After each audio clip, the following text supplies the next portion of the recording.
চামড়া নির্ধারিত মূল্য হবে প্রতি বর্গ ফুট ৬২ থেকে ৬৭ টাকা প্রতি বর্গ ফুট, আর ঢাকার বাইরে ৫৭ থেকে ৬২ টাকা।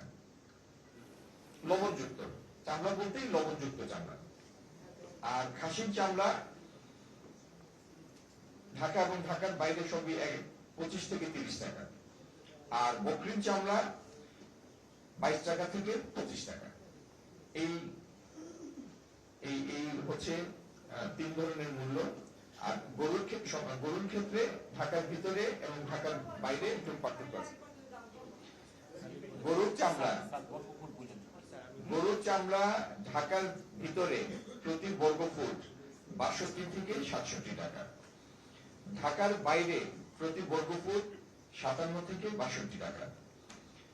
আর সারা দেশে, ঢাকার ভিতরে বাইরে আর কোনো ক্লাসিফিকেশন নাই, সারা দেশে খাসির চামড়া ২৫ থেকে ৩০ টাকা, বকরির চামড়া ২২ থেকে ২৫ টাকা।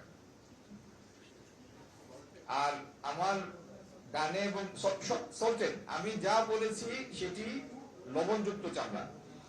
আমার ডানে বামে কাঁচা চামড়ার ব্যবসায়ী, ট্রেনারি মালিক এবং চামড়াজাত পণ্যের প্রক্রিয়াজাতকরণের সাথে সংযুক্ত যারা আছেন, সেই সমস্ত ব্যবসায়ী নেতৃবৃন্দ আমার ডানে বামে আছেন। তাদের সাথে আলাপ করে আমরা সিদ্ধান্তগুলি নিয়েছি এবং সবার সম্মিলিত প্রচেষ্টায় আগামী কুরবানির ঈদে আমরা ইনশাআল্লাহ চামড়াগুলি সংরক্ষণ করব, যাতে পরবর্তী সময়ে এটির পরিপূর্ণ সদ্ব্যবহার হয়।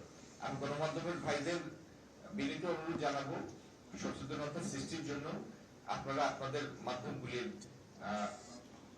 সাহায্য নেবেন এবং আমাদের এই প্রচেষ্টায় আপনাদের অবদান রাখবেন। ধন্যবাদ সবাই।